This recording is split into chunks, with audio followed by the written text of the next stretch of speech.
We are rolling. Hi, Emily. Hi, babe. Hey. Episode 4. Episode 4, Resistance and Renewal podcast. Mm-hmm. I'm excited. Yeah, and it's Christmas. It's Christmas. Season at minimum. Whenever people are listening to this, that's when we're recording it. And I'm really excited for the Christmas season as well. What do you love the most about Christmas? I don't care. What do you hate the most about Christmas? That's the better question. Everybody talks about how much they love Christmas. Mm-hmm. Oh, not everybody. Some people are like, it's the worst time of the year. And I'm like, I don't know. I don't know how to resonate with that. I love it. I love tradition. I think I love remembering it. When I was a kid, I love knowing I'm building it into my kids. And the fun thing about tradition is you get to make it up as the adult. Whatever you want the tradition to be, you get to do it. So I feel like you and I have just kind of built what we think is a perfect Christmas, and now our kids will think that. But we have cinnamon rolls. That is actually a Minchinelli tradition took. Pillsbury orange rolls. We'll have a little bit of half and half. If you have never had a Pillsbury orange roll, it's one of the greatest recommendations. You should go to a grocery store right now, wherever you are, and buy one. Yeah, but we do those lights at Whitewater, which are not in and of themselves that exciting, but we love. Our kids look forward to it so much. Are like really cheesy, terrible things you fall into almost by accident. Hey, we're gonna do this every year. Our kids love it. They sometimes will be like, "Are we gonna do this year?" I'm like, "Oh, we just did that because we ran out of time, ideas, and you guys are being annoying, and we had to put you in a warm car and get you somewhere." And they love it. So I love the tradition of it. I love the anticipation. I love sharing it with the kids. I think our oldest is 15 now, and there are times where I already am like, what are we going to do about Christmas when our kids are gone? Can we carry the joy, just the two of us? Or are we going to be those parents who show up and we're like, hi, we're going to be at our kids' house every year for Christmas once they have families, because we just want to be in matching Christmas pajamas. And I don't know, but it's enough off I don't think about it. We're in the perfect years where our oldest and our youngest like the same things. We can watch the same movies. So that's what I love about it. I do want to kind of introduce a new tradition though this year that we did as a family. I was going to talk to you about it. Yes. Okay. We would always open stockings. I've never heard this before. You've heard it because you've done it. We would open stockings on my parents' bed. The first year that you and I were married, you had to get on my parents' water bed and open stockings. I remember it awkwardly. There's some other stories about that they forgot to fill the stockings. So they had just put in things from around their house they had wrapped. Listen. Guys, if we could have a whole Christmas episode of Urban Christmases, it would be comedic hour. But it would. What if we have our kids open stockings on our bed this year? Yeah, I will have to think about it. So one of the things that just is so funny is how different our families celebrated Christmas. And I love Mom and Dad. I love your parents. Ward and Susan are amazing. Emily did not come from a family that had a high celebration culture. Yes, it was not very high. I came from a family that was we celebrate everything culture. Food, Italian, eating, family. And, I still remember, and our Christmas morning, I didn't grow up in a wealthy family by any means, but my parents were so generous on Christmas. And so kind of that was always the spirit of presents and kind of things that happened. And I still remember when we were dating, and I came and visited you for Christmas, and we were engaged. We were here, and my parents, this was before a lot of grandkids, back when my parents still bought presents for the kids and not just their grandkids. If you hear this, Mom and Dad, I love you very much. But we would still like stockings.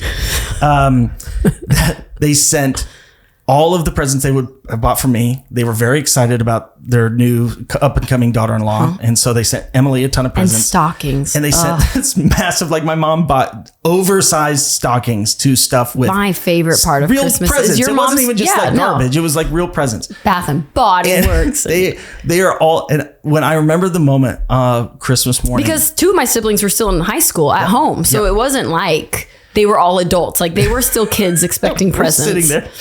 And there are more presents in our stockings than the rest of your family combined. Yep. And it was awful. We just kept opening, and everyone kind of wandered away, and we're opening. I still feel bad about that moment. But when I think about the other moment you're talking about, that Christmas morning and going into your parents' room and your dad suddenly realizes he didn't get you anything for your stocking. So grabs a book off the shelf that he thinks you'll like. Yeah. Tries to just, we don't know any of this until after, obviously. But you open it and you go, hey, Dad, I think I gave this to you last Christmas. He's like, oh, no. And you open it up and there's an inscription from you to your dad on the inside of the book. And it was just like, at least he was right. busted. At least he was right that I would have liked it. I liked it so much. funny. I had given it to Listen, him. I The just, Irvin gifts are legend. yeah, they are legend. And I actually miss them. Yeah. And your parents are amazing. I want to be very clear. As much as there's some funny stories, I'm just so grateful for your parents. But that was one of my favorite moments. Yeah, I just think actually the juxtaposition of our two family upbringings is what makes it so fun. Yeah. Like we just know there's just different things to expect, and I feel like we've really built a mutual this Manginelli family Christmas morning. But Yeah. what about you? What is your favorite thing about Christmas? Oh, my favorite thing orange about rolls. Christmas. I mean, Full stockings. just to say it we're both my favorite thing about Christmas. Jesus. Is Jesus coming. Jesus. I didn't know if you were saying that about an answer to my question or an answer to my cup. Could you imagine the first time I used the Lord's name in vain that you've ever heard? Well, you do like these It's cups. about a cup on a lot. podcast. That would be great. So obviously, the true heart, the spiritual invitation, the fact that Christ came, He's coming again, the incarnation. Yep. So that is our favorite part of Christmas, and but in the distinct conversation we're having, I would say that the look on our kids' faces on Christmas morning is probably one of my favorite moments of life. I love how they bond over it too. Yeah. They all get together and wait of their own accord. And this weird They thing like to we've sleep started in the same room. that I don't know how we made this happen, but we get up, we make coffee, we open a few gifts, and we take a break. Yes, and have the break breakfast. is one of my favorite things. It's glorious. It just really stretches out in the morning. It's the true power of the Holy Spirit. So what I'm hearing is that what we both like about it is just the commercialism of lots of presents. Well, to be fair, you asked me what I wanted for Christmas, and I said not spending any more money. So there's a bit of anti-commercialism. That's in there true. too. The No. bank account will do that. Oh, Christmas. Listen, wherever you are, Merry Christmas. I do pray that you actually have a deeply spiritual Christmas, that you just turn your eyes towards Jesus and the beauty of who He is and what He's done and that He came for us, the wonder of a God who has everything, possesses all things, and became an infant and poor and died for us. We can become so familiar with Christmas that we do miss its wonder, and we shouldn't. We got to fight to reclaim the wonder at the spiritual heart of Christmas. And then I also hope you just have a crazy, joyous time with fun and family and friends. So someone just prayed over me this morning. I pray that you see Jesus this Christmas season because you're expecting Him. yeah, And isn't that like the expectation yeah, that we are looking and that we will find? yeah. It's so good. So we get to talk for a little bit about Jesus and this vision of the missionary church. And we're going to have Teo come on with us and talk through this. Teo is a close friend. He's a remarkable man of God, an incredible pastor and leader in Brazil. And one of the things that I am so excited about to have this conversation with Teo is not only do I just trust him in his voice about the church implicitly because of his character and his gifts, and he's just a significant man of God. But very few people have the global view that he does. He is somebody who is deeply connected with the church in the States, deeply connected with the church in South America, deeply connected with the global church. And the European church, generational, like the his generational mother church. started a church and Yeah, it's pastored really- his whole it's- childhood. So he's a breadth and depth. Yeah, it's true. And so I think even in this conversation, there's something that only somebody like him, and it's only a handful of people who can live in that space, just are going to be able to talk through about what God's doing in the church, his heart for the missional zeal of the church, and what is really the invitation in this hour to us. And I had the chance to be there last year or earlier this year. And I'll tell you, one of the things that marked me so much about the church that Teo and Junia are leading was the intergenerational hunger for God. I saw things in Teo's church I don't know if I've fully seen other places. I know it exists other places. But there was 80-year-olds and 15-year-olds weeping and crying out for God. And it just something about it. It caught my heart.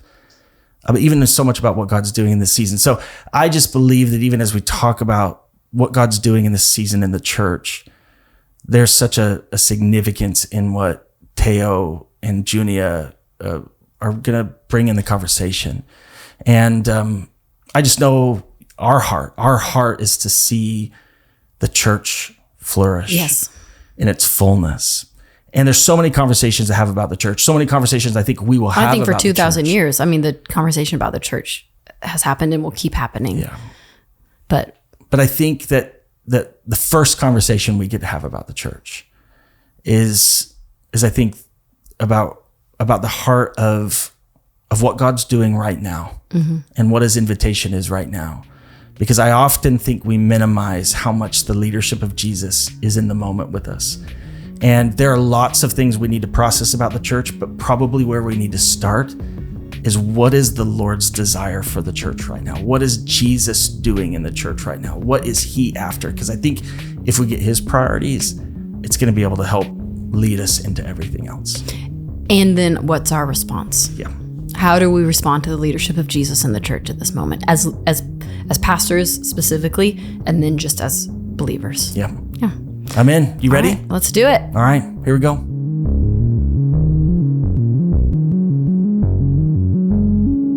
Well, welcome to the conversation of Jesus and the church with one of our close friends, one of my favorite people, one of the most remarkable pastors I know. Teo, it is so good to have you with us. And I one of the things that I'm so drawn to about your voice in this is not just because I think who you are as a leader is so significant, but I don't even know if I know anyone else, while I'm sure there are a few people who live in this category, who have just the vision of the global church in the way you do. Your insight on what God is doing in the church in South America, in Brazil, in the United States, in the West, all over the world, is probably like few I know. It is that strange and beautiful blend of the life of a lead pastor, the life of a missionary. And so I think there's just such a significant perspective that I think you bring to this. And so I'm really glad you're here, and we really love you. And for the few people who may not have met you, would you just take a minute, introduce yourself, and then we could dive into the conversation? Well, first off, Phil, I'm just honored that you would invite me. Junie and I we love you and Emily, and we have you as dear friends to us. So, this is awesome just to be able to chat, have conversations about the kingdom, things that I know is the Lord has imparted in our hearts, in you guys' hearts.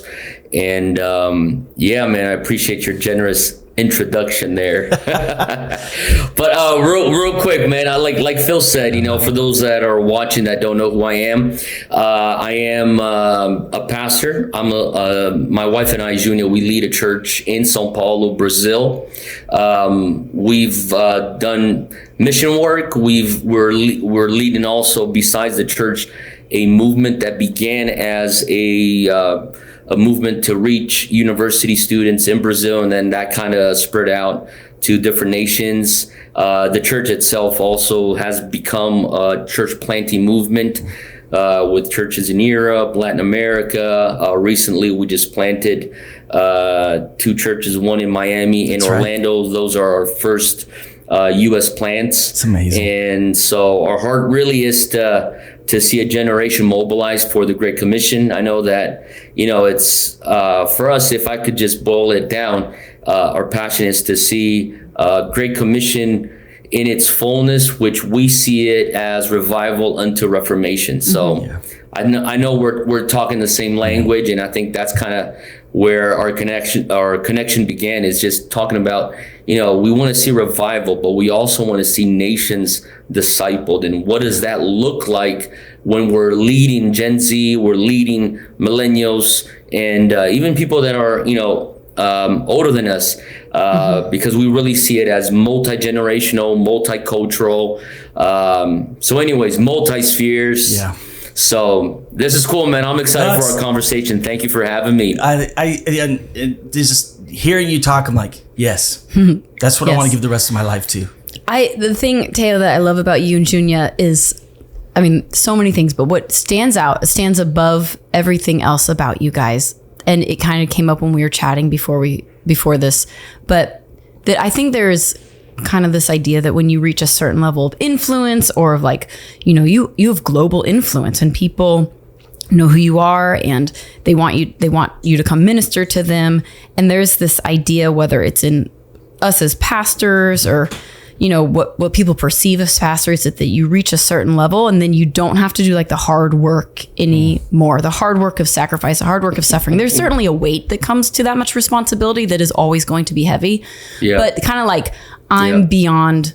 I think of it I'm beyond the taking out the trash. And then to hear that you and Junia moved your family to go be part of a church plant again, to lead a church plant when you have this thriving, it's almost like an understatement, church in Sao Paulo, that you were the Lord said go, and we go again. And just to the humility and obedience and character it takes to say, whatever, Lord, I'm not above the smaller things. I am constantly struck by you guys and your life, and it really challenges me in the best possible way.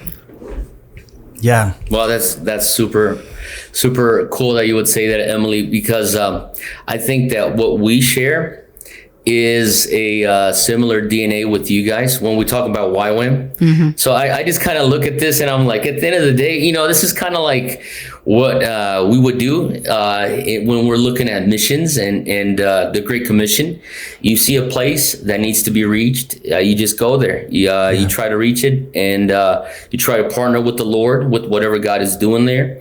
I think also one of the things that has helped us just to keep ourselves grounded is, I would say, two things. One is the way we were trained into ministry.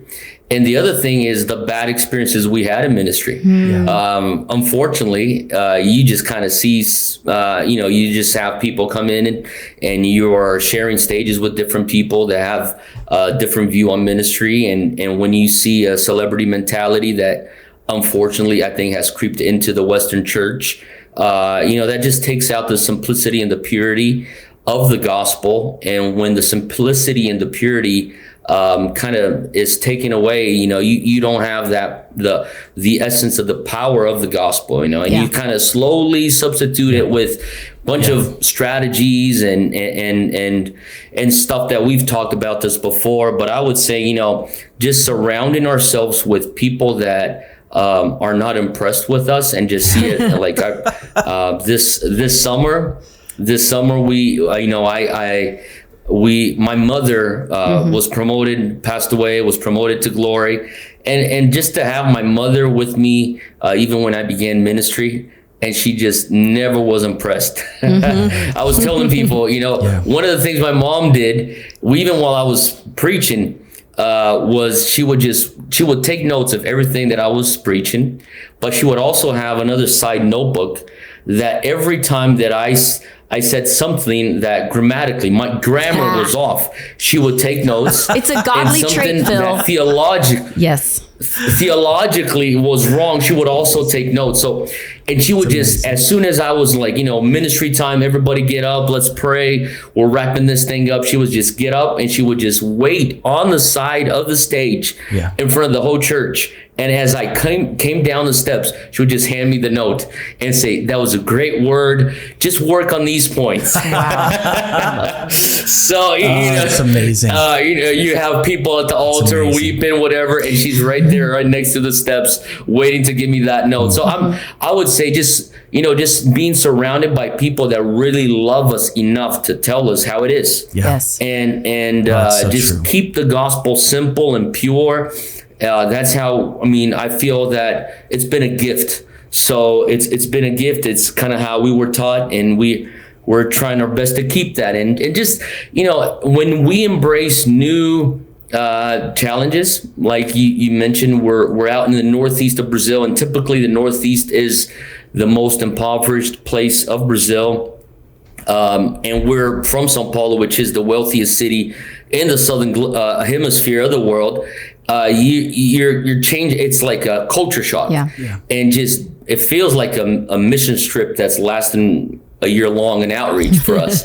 For a year long outreach, it's doing good. It's so good for our kids. It's so good for me. It's so good for Junior to make sure that the main thing is still the main thing. So, man, I think there's there's a lot of things in what you just said, Teo, but even for pastors, I think if we actually don't find ways to re-engage missionary zeal in the places that we're pastoring, that's things like begin to codify. They begin to somehow distort, even if your heart isn't trying to. Because I actually not even trying to bleed into the kind of just central conversation around the church. I think the church is at its essence a community of missionaries. And when the church loses that identity, or even as a pastor, and we've been in Atlanta now 12 years, and I'm finding myself in the season with the Lord, almost asking him for ways and means and places to go, I want to step into the radical zeal and risk like when we first planted the church. And I just feel like even I'm putting that in front of the Lord as a desire of my own heart, which I think is a work. I think it's his desire. I think he's prompting that desire in me. And I just know there's something there, but part of it is because I know that without that, we lose the true essence of who we are.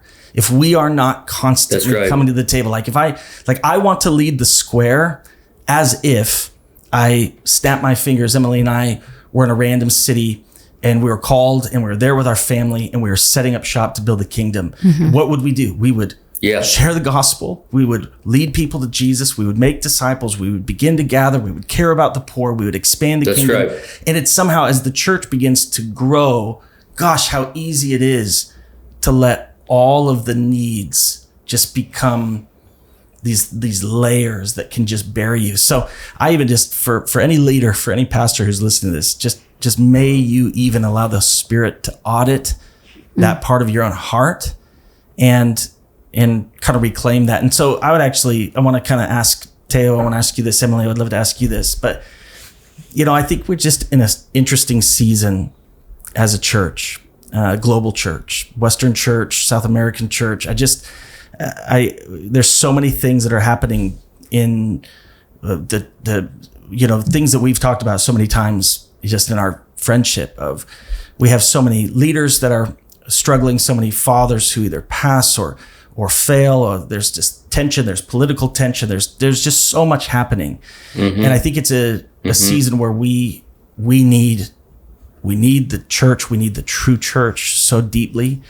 And but people often, in the midst of all of those tensions, there's just things they don't understand. And I kind of even want to just ask this bit of a twofold question of, like, as you're leading people, what are those places where you find people don't know the true identity of the church, or they have misunderstandings about what the church really is, that we just need to help people understand what God has made?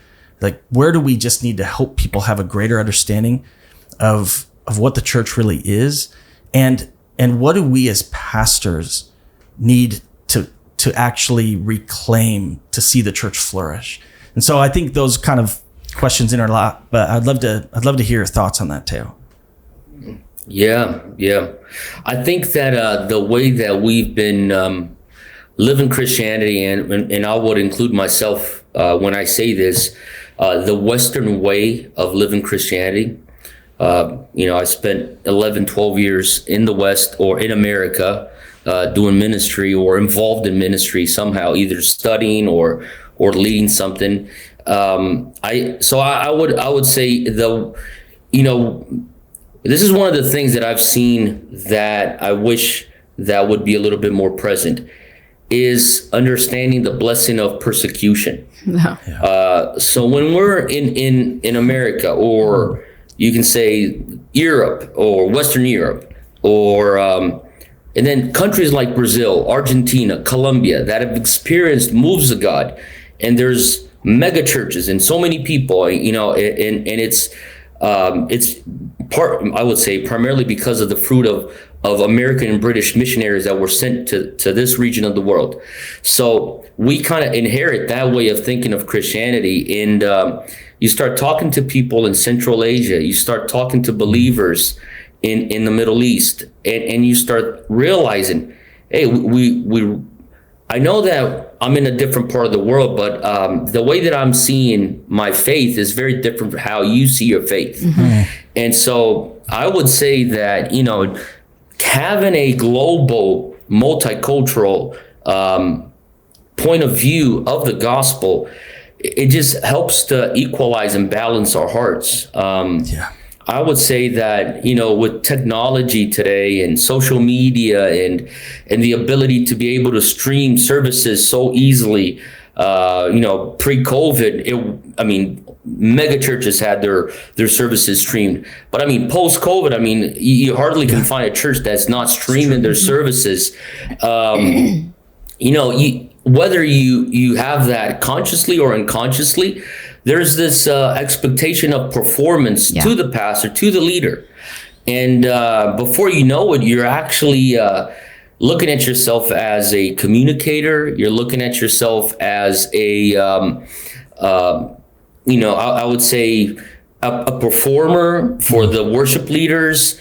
And it's very subtle. I don't say that people do that, some may do that, deliberately, but I would say most of us are caught in this place that we have to guard our hearts. And then on the other hand, you have, from the Monday to Friday aspect, you're leading organizations, and suddenly, like, now you have your CEO hat on. You're having to run your staff, and I'm not against you being a good communicator. I'm not against you being a good chief executive officer and make sure things get executed. All I'm saying is, once you start talking to the church in the 1040 window or understanding what's happening out there, you start realizing that the early church was not so focused on good communication, performance, or just good strategies or systems and operating systems, which I'm not against. I know they're needed. But that's not the core of what a Christian leader should be. And there's a blessing to the persecution, or there's a blessing to the opposition. I wouldn't even go as far to say persecution, but opposition that centers you, and so that is also, I would say, one of my main fears looking at the church in Brazil. So after, over a decade away from Brazil, I moved back. This is where I meet my wife, and we begin doing ministry together. I'm looking at the growth of the church in Brazil, which is very different from when I spent my childhood here. Now we're the majority. Now we are not only the downtrodden, the marginalized, the upper echelons of society now are receiving the gospel.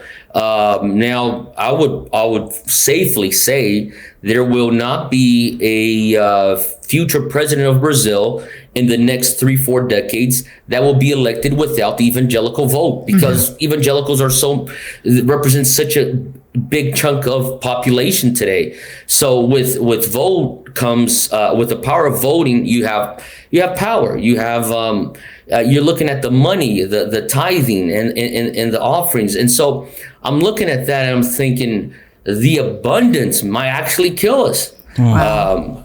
I'm kind of worried about the lack of persecution that my mom faced when she was leading our church in the 80s. And the gospel or Christianity was seen as, oh, that's the faith of the ignorant, the women, the poor, and now it isn't. This is now the faith of the powerful. And when we read church history, we don't see that the Lord needed the power in societal way of thinking to actually disciple a nation. Not saying that is wrong. I'm not saying that, but it definitely, Lauren Cunningham and his influence and the way that he would, the way that he would lead. One of the things that impacted me greatly was when in 2021 I spent the year with my family in Hawaii and shared a lot of meals with Lauren. And one of the things Lauren really challenged me was, he said, beware of the power spheres. And he didn't tell me don't reach those spheres. He says, just be very cautious. The sphere of government and the sphere of business. He says the church was always at its best when it never lost a foothold on the other three spheres that we should focus on, which is education, church, and family. He says, when we're focusing on these three spheres, it gives us the integrity and gives us the stability to actually now reach the power spheres. But if you reach the power spheres without focusing on really living missionally in the church front, on the educational front, and on the family front, you will be corrupted with the money and with the power. And so that's my concern right now with the church in Brazil, the church in the West.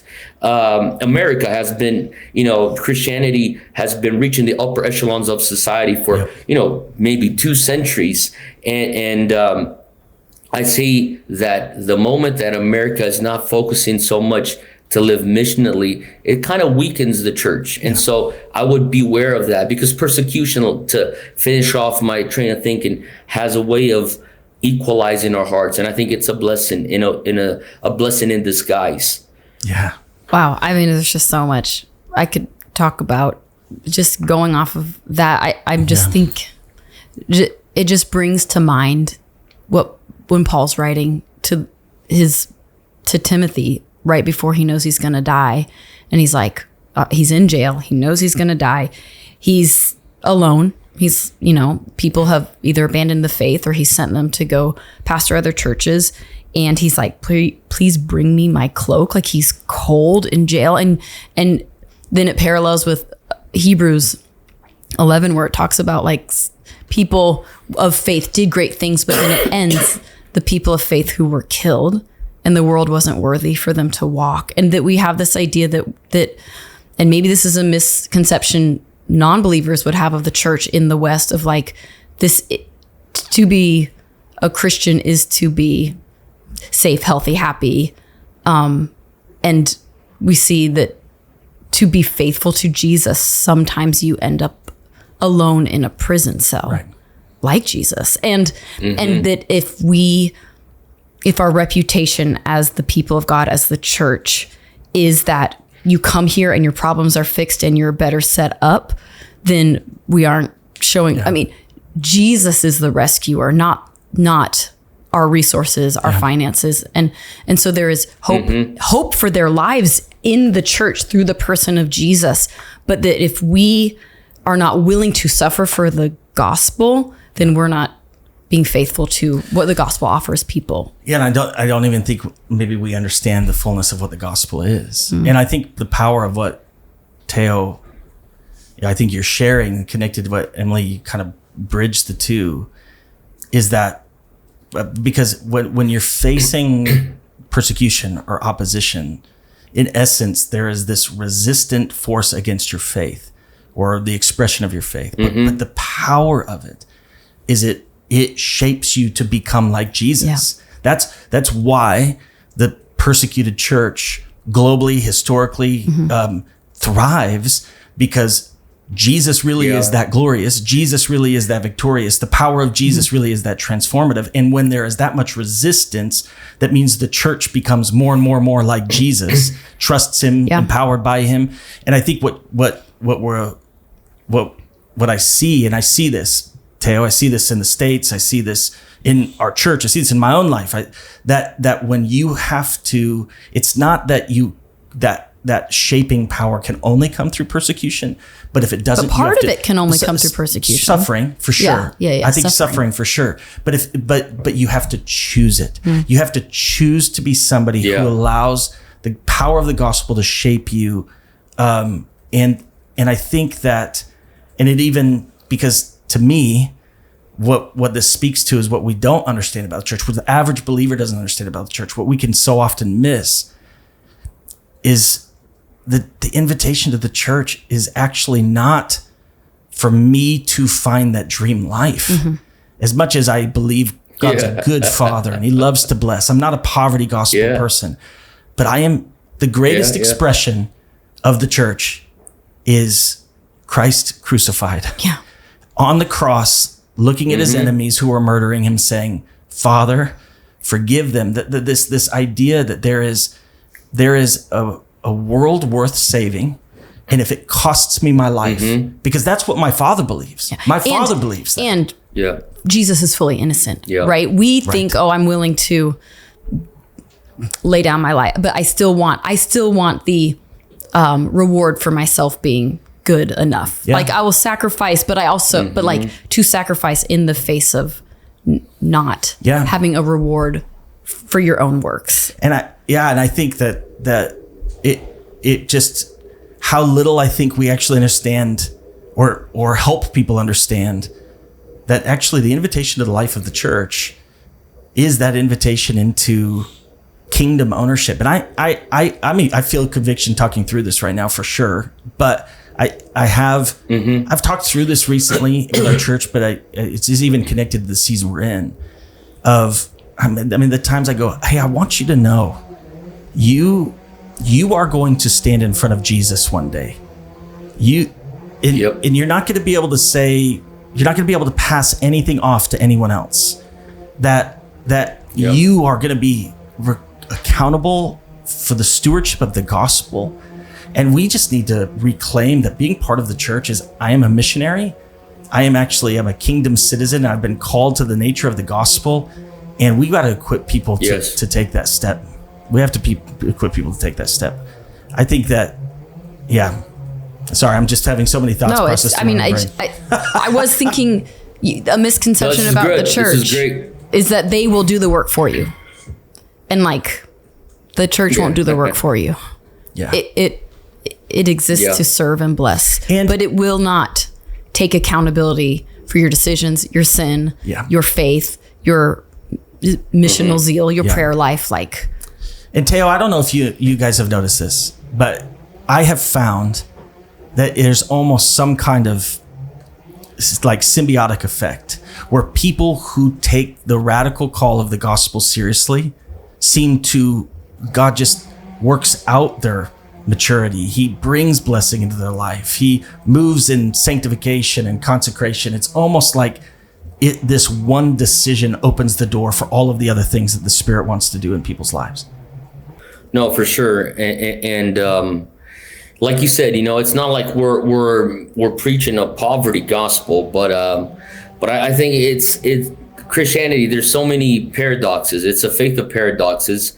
And then you have the paradox of the Lord blessing, and some would say, the prosperity gospel is what the true a good teaching should be. And then some would say, no, we would shy away from that. And then you kind of hear like a poverty gospel being preached. And I would say it's Christianity, this paradox of you living your faith, looking at how God can bless and how God can give you grace in the midst of suffering. And it's not an exact science. And so there's this aspect of Christianity that you have to wrestle with your faith. And there's no quick, easy, answers that are clean.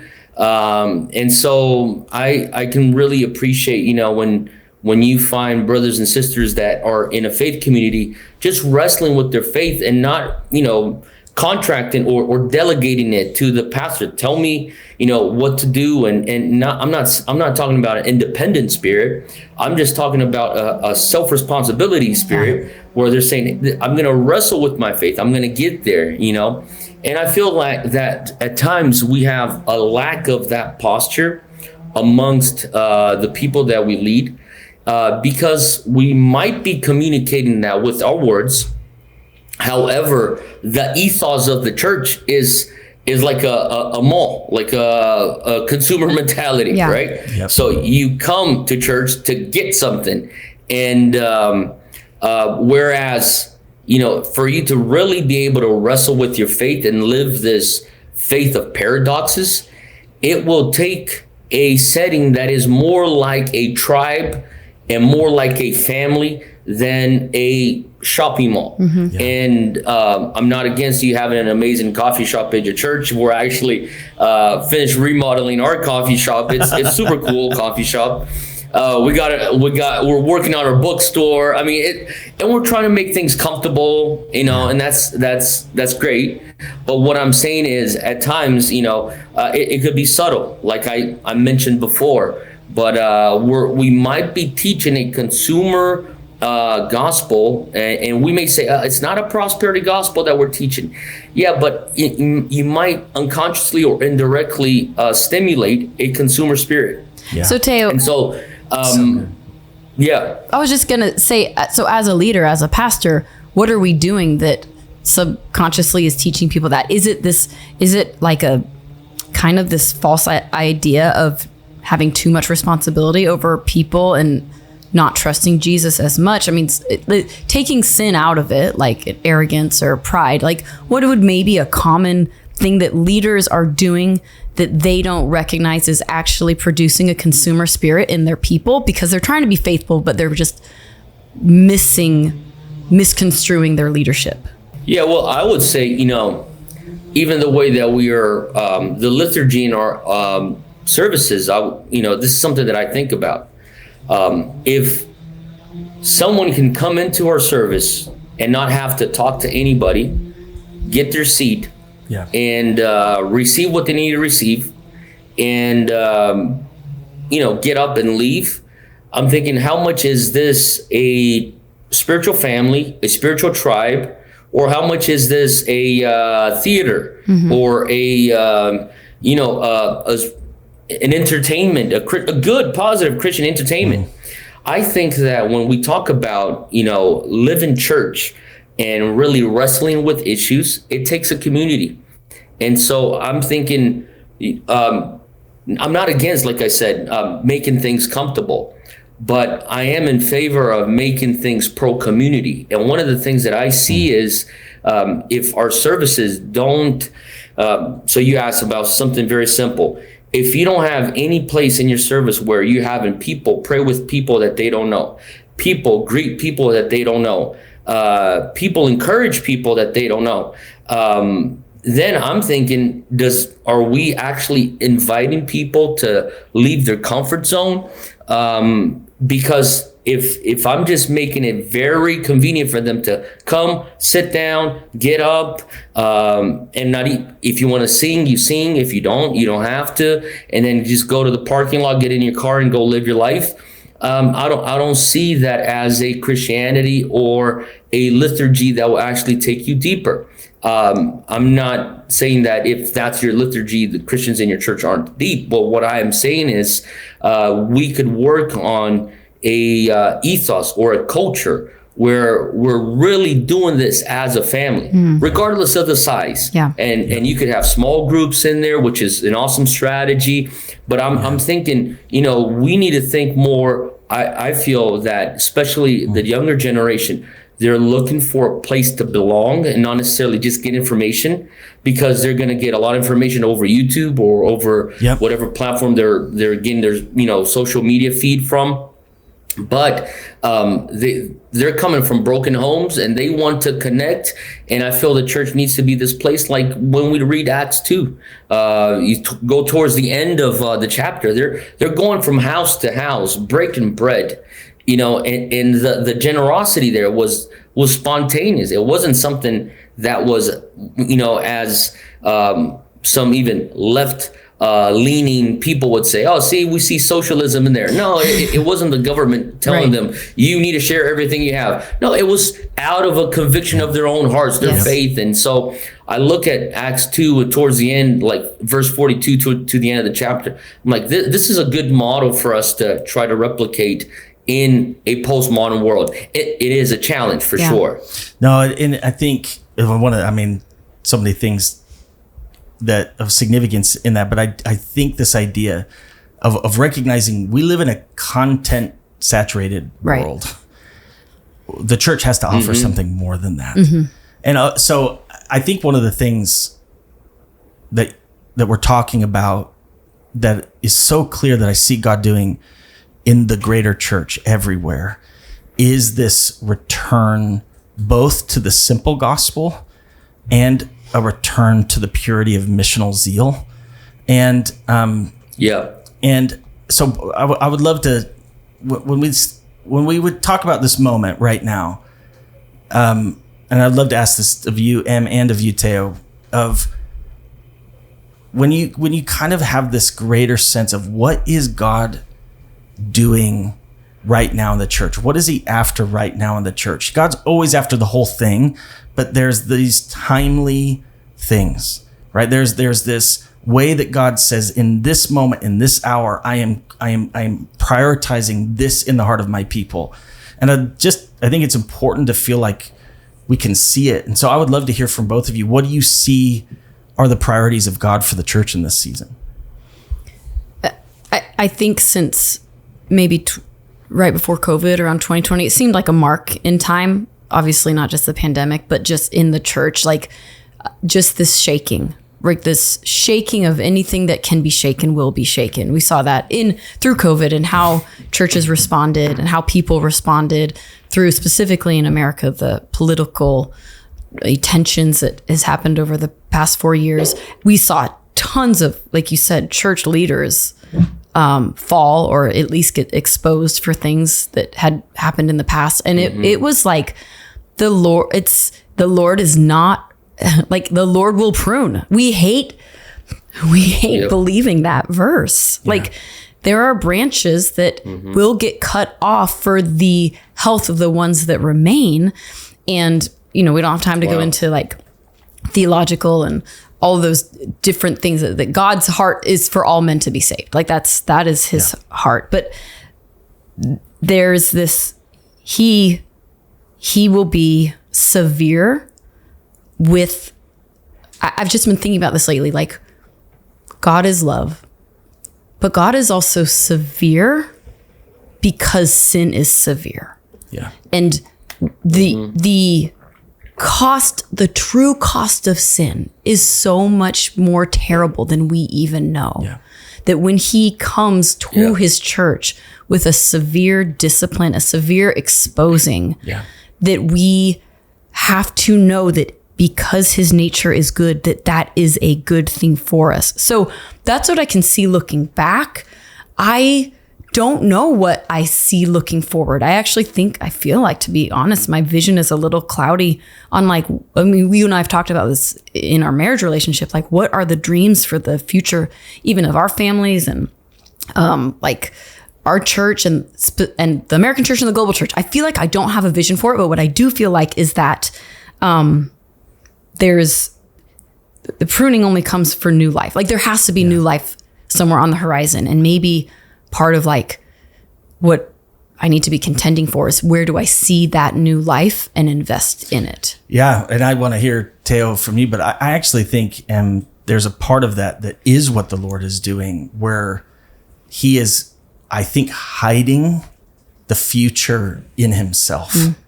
And this is a season where what I see is like the Lord is going, seek me. Yeah. Seek me. It's not that there isn't vision or that there isn't clarity to some elements of the future, but I just feel like the Lord is in this season towards the church saying all paths run through intimacy with me. And that's theologically always true, but grace, God always has this way. He kind of meets us in this place. But I just feel like this is a season where he is being severe in a way for our good, where the future of the church only runs through seeking the Lord. And there's almost It's like he's closing off vision. There's a hiding for a season of that's just required. But I'd love to hear from you on that too, Teo. No, yeah. I mean, what Emily shared is so true. I feel it's a pruning season. And, it's powerful what you said, Emily, when you say that the branches that aren't bearing fruit need to be chopped off so that the ones that are actually can continue to bear fruit. And what I've seen is, in a very sovereign way, it feels like the Lord is, expressing his jealousy for the church. So this is my church. This is not your church. It's Matthew 16:18, which is something that, every pastor should know, it's his church and he will build the church. And it's not us. It's not our strength. It's not our talent that will build the church. And so I feel that, and that's the shocker when you start seeing talented church leaders being removed out of the way. And then I just, taken by the fear of the Lord, I just look at even to myself thinking, Lord, protect my heart from thinking that it will be my hard work, my work ethics, my talent, my abilities, my giftings, and not that he doesn't give us gifts, because he does, and not that we shouldn't work hard because we should, but at the end of the day, it's the Lord that is building the church. And so I feel that the heart that distances itself from this truth, that the Lord is the one that builds the church is his, starts thinking that, I can't, I'm able to do, I could take a shortcut here, take a shortcut there. And what I'm really, praying and interceding for is a generation that is over social media, getting this information of fallen leaders. And I'm saying, Lord, may they continue to believe in the church. Because right now, I'll tell you, it's probably the easiest or the most probable time for people just to say, you know what, I want to serve God, but I'm just not going to do it through a local church. I'm going to find something to do, but I'm not going to, local church. It's the system, right? And so I'm going to be anti-system. And I'm sure we've all gone through those phases where we thought kind of that. I mean, I did for sure. I mean, I'll confess. We all tried. And then I came back from my mission trip telling my local church, now let me teach you guys to fulfill the Great Commission. So, you have to mature. And now I'm leading a local church. I'm thinking, Lord, please don't allow these young people or, and I know I sounded very old when I just said that, but just don't allow, don't allow people under our leadership to think that they could actually live out the kingdom without the local church because of so many of the church leaders fallen. I mean, and so anyway, but I definitely do see the pruning. And it should bring the fear of the Lord in our hearts. Teo, it just makes me, I just like that warning that Lauren gave you, like beware the power spheres, but like, beware making the church a power sphere. Like when we shift the identity internally of what the church is, if we move it up to the power sphere, like category, like God will not. It's not our power, it's his. And I it's so true. And I think this even, it is the scheme, one of the schemes of the enemy in this season for sure, because we did all wrestle. And people do. And I do think that the enemy wants to make the church look missionless, self-focused, and unfaithful. And hypocritical. And I think that this is part of why we because when the Lord is after this, I would just think about Revelation and what Jesus, right? The ascended Jesus, as he's giving encouragement and correction and commentary to some of these first churches in Asia Minor. He says this phrase, if you do not repent, I will remove my lampstand from you, which I think is simplified as saying, I will shut you down. You don't get to continue in this direction and represent me. And I think we forget that God shuts that. Sometimes he doesn't just prune, he closes. And I have this sense that part of what it almost represents is there is a season of grace where the Lord's saying, you can't do this, but there's a time limit. And I just sense part of what the Lord's doing is he's looking, Teo. Part of what you said, I think the Lord is so jealous for those 18-year-olds to be a part of the church that the Lord is saying, I will not allow an expression of the church that loses them. So he is in this pruning work that we have to have a fear of the Lord. Yeah. And partner with him. A pruning work that could become a closing work. Because I think it is this season of the Lord's jealousy of like, no, it's mine. It's always been mine. But this season of there's a grace that the Lord has allowed, and it just feels like he's pulling it back in. I just think it matters more than I know how to communicate that we would lean in and partner with the work God's trying to do in the church. And I love the church. I'm not an enemy of the church. I believe in the church. I believe in the flawed church. I believe that when humans gather in the name of Jesus, even in the purest intentions, there will always be tension, imperfections, pain. We can never undo that. Yeah.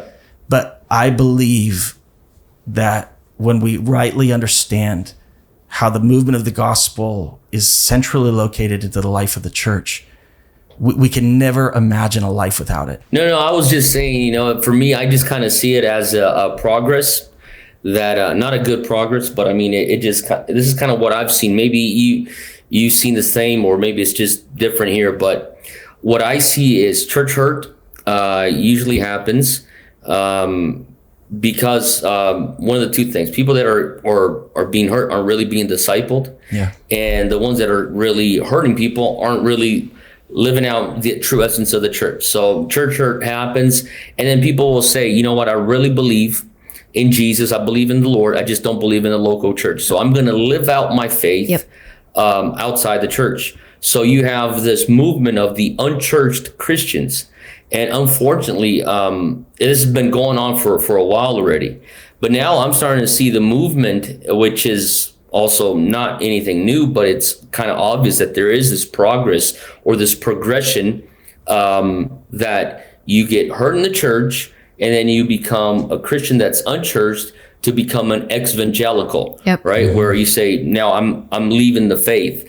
And I feel that when we start, especially, let's say, countries like the UK or even America or Canada that traditionally have been Protestant, have been Christian, when you start doing this movement, and I think unfortunately we see that more in Europe, you start leaving a vacuum. The moment you start becoming evangelical, there's a vacuum. And guess what? There's another faith rising that they're not, they're radical about what they believe.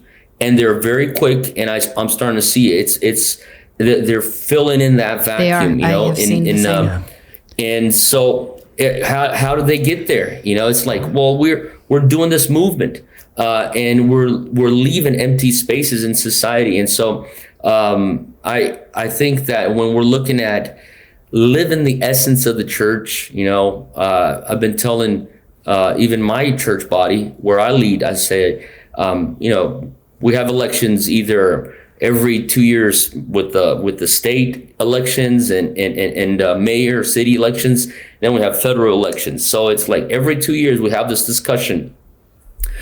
Let's not delegate to the government the morals and the ethics that we're supposed to be teaching our kids over the dinner table or inside our homes and on our pulpits. And one of the quotes that has really marked me is, I'm not going to be able to quote it off my head, but Charles Finney saying, if we see corruption in the government halls, check our pulpits. If we see immorality within our families, check our pulpits. And he's basically going down a list of the ills of society and saying, check our pulpits, because at the end of the day, our pulpits will form and shape our communities. And so I think that at times, even our pursuit of revival and reformation, without us noticing, we could actually be saying, hey, we want this government. And I'm not saying that you shouldn't vote for a government that is pro-biblical truth. I think you should.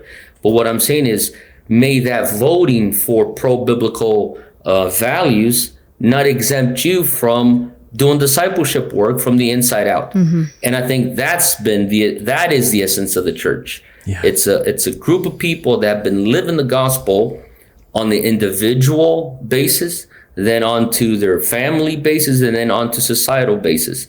And so it's this inside out, and not from society to touch our family and then to touch me. Mm-hmm. That's not the way the gospel works. And so this is kind of how I've been seeing. It's like, let's just get back to the basics. I mean, you can't reinvent the wheel. Just follow what you read. Yeah.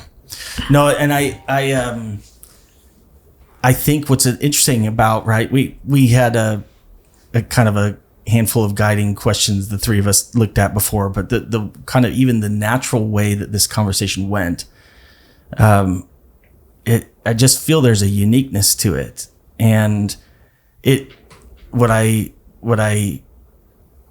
coming away with is this conviction in my own heart, even more kind of loud than it was prior to an hour ago, that so much of the answers to the church, even though they feel like it is not a direct answer to so many of the questions that people ask, is that the church is a family of missionaries. And if we can return to that simple identity, so many of the, well, yes, what about, or if this, or what do I, and I honor that. Sometimes I walk with people with church hurt, and I'm like, oh, come on, bro, mm-hmm, you gotta grow up. And then sometimes I walk with people, mm-hmm, with church hurt, and I'm like, how did you stay in that for so long? That is the most horrifying. Yeah, really, you're just grieved. And I understand there's a massive spectrum there. Yeah. But I do think if we all came back to that one simple picture, I am part of a family of missionaries. It's amazing to me how many other questions it would seemingly answer. So I just I'm stirred by it. I'm stirred by it. Em, any last thoughts? I was just struck by the beginning and the end of this conversation, both talking about pain. Like how Teo began with like, hey, a misconception of like persecution or whatever suffering, even if it's not on the level of persecution where you are, but a suffering, being willing to suffer for the gospel, that we have this, just maybe as Westerners, certainly in the secular age, that like pain, right, is bad. Yeah. And so I'm going to avoid pain. So if you stay faithful to the gospel and you're suffering, you might turn like, that can't be what God wants, or that's what I don't want for my life. And then on the other hand, Teo, you're talking about people who are hurt by the church and they don't want to walk through that pain. That whether you're hurt because of the true gospel or hurt by the false gospel, both stories end in pain that has people walk away. So if we aren't teaching our people that pain is suffering is part of our life with Christ, then when they experience it, whether for being faithful or for someone being faithful or someone being unfaithful, that they're experiencing suffering, we have not given them the understanding that is part of a walk on this earth until Jesus renews all things. Yeah. And it's where transformation comes from. Yeah. Oh, Teo, bro, we love you. We love Junia. I can't wait. We need to have an episode soon with Junia. Oh my gosh, I would just listen the whole time. Yeah. I would like her to do it in Portuguese, even though I won't understand it. Listening to her preach with no context linguistically, I love it. And Teo, I can't wait for when your book comes out in English, because unlike you, I only speak one language. So. Yes. No, guys, this is awesome. Thank you so much. And excited to do this with you, and for sure excited to have you guys out here in Brazil very soon. Yeah, awesome. We love you so much. Everybody, as you listen to this, my encouragement is go wrestle with this. Go think through this. And if you're one of those people who find yourself currently on the outside of a local church, I would just really encourage you to move towards trusted community. Let the Spirit lead you, and you can't follow Jesus alone. You were made, whether it's a legitimate home church movement or a mega church, you were made for a family of missionaries. Find it and thrive. So, all right. Bye. Let's do this.